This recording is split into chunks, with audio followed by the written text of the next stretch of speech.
નમસ્કાર પેન્શનર મિત્રો, આપનું દિલથી સ્વાગત છે તમારા પોતાના ચેનલ પર, જ્યાં આપણે પેન્શનના હક વિશે, સરકારી નોકરી પછીના સુખદ જીવન વિશે અને સરકારની નવી યોજનાઓ વિશે વાત કરતા રહીએ છીએ। તો મિત્રો, આજે આપણે એક એવી યોજના વિશે વાત કરીશું જે લોકોને આશા અપાવતી હતી, પણ તેનું સ્વરૂપ જ કંઈક એવું રહ્યું કે લોકો તેનાથી દૂર જવા લાગ્યા છે।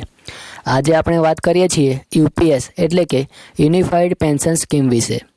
આ એક એવી યોજના છે જેનું નવું સ્વરૂપ સરકાર દ્વારા એનપીએસ હેઠળ લાવવામાં આવ્યું છે, પરંતુ તેની સામે જવાબદારી કે આશા જેવી જોઈએ એવી મળી નથી।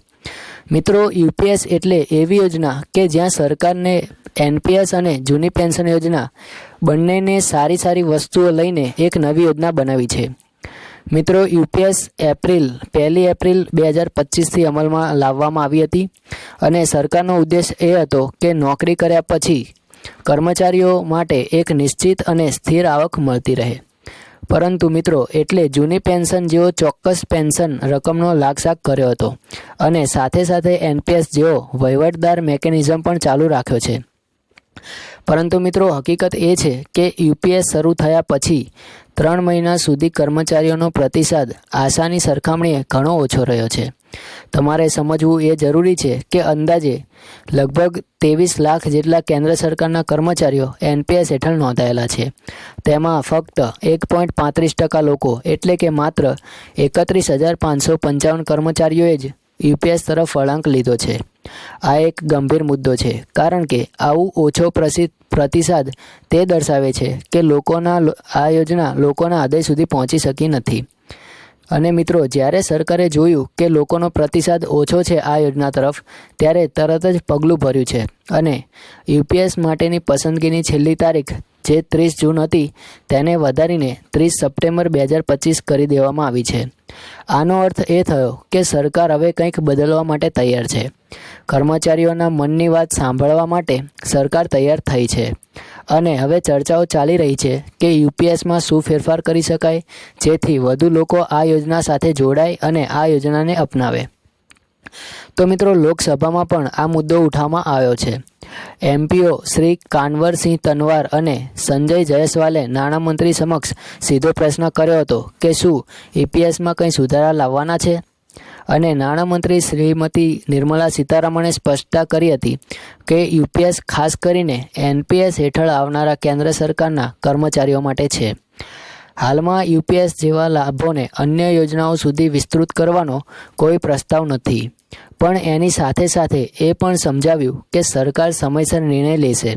જો જરૂરી લાગશે તો વધારા પણ લેવામાં આવશે। મિત્રો, યુપીએસ હેઠળ સુપર એજ્યુકેશન, મૃત્યુ અથવા ફંડામેન્ટલ રૂલ 56 જે હેઠળ નિવૃત્ત થયેલા એવા 25,756 કર્મચારીઓ માટે વધારાના લાભો ઉપલબ્ધ છે। તેમણે 10 વર્ષ કે તેથી વધુ સેવા પૂરી કરી હોય આવા કર્મચારીઓ માટે યુપીએસનો અર્થ છે વધુ સુરક્ષા અને લાભ।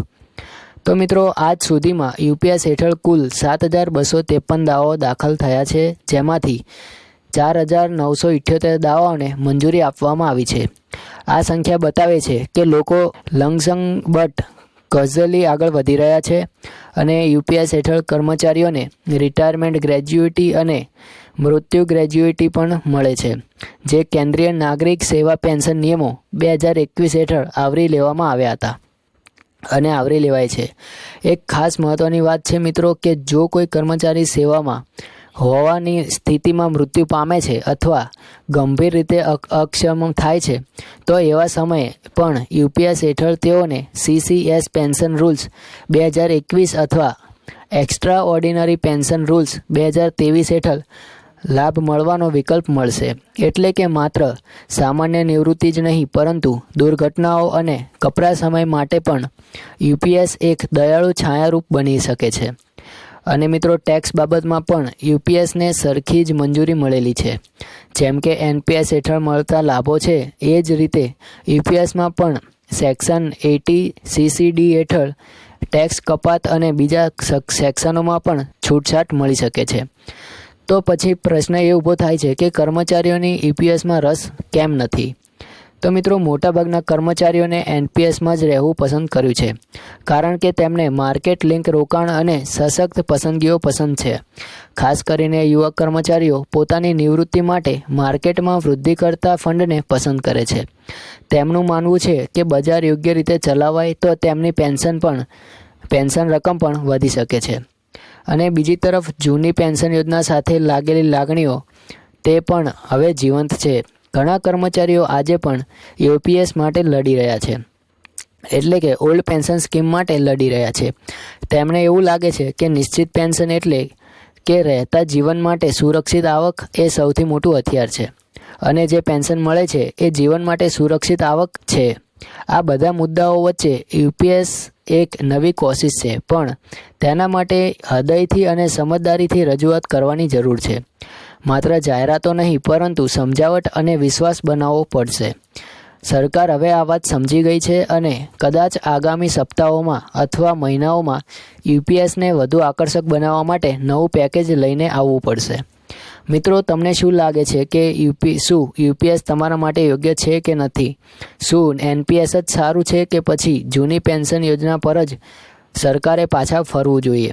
તમારા વિચારો નીચે કોમેન્ટમાં જરૂર લખજો. અને તમે સરકારી કર્મચારી હોય કે નિવૃત્ત પેન્શનર, તો તમારું મંતવ્ય સમાજ માટે મહત્ત્વ ધરાવે છે, એટલા માટે કોમેન્ટમાં જરૂર લખજો. અને હા મિત્રો, આ વિડીયો જો તમને યોગ્ય લાગ્યો હોય તો લાઈક જરૂર કરજો અને તમારા પેન્શન ગ્રુપમાં પણ આ વિડીયોને શેર કરજો.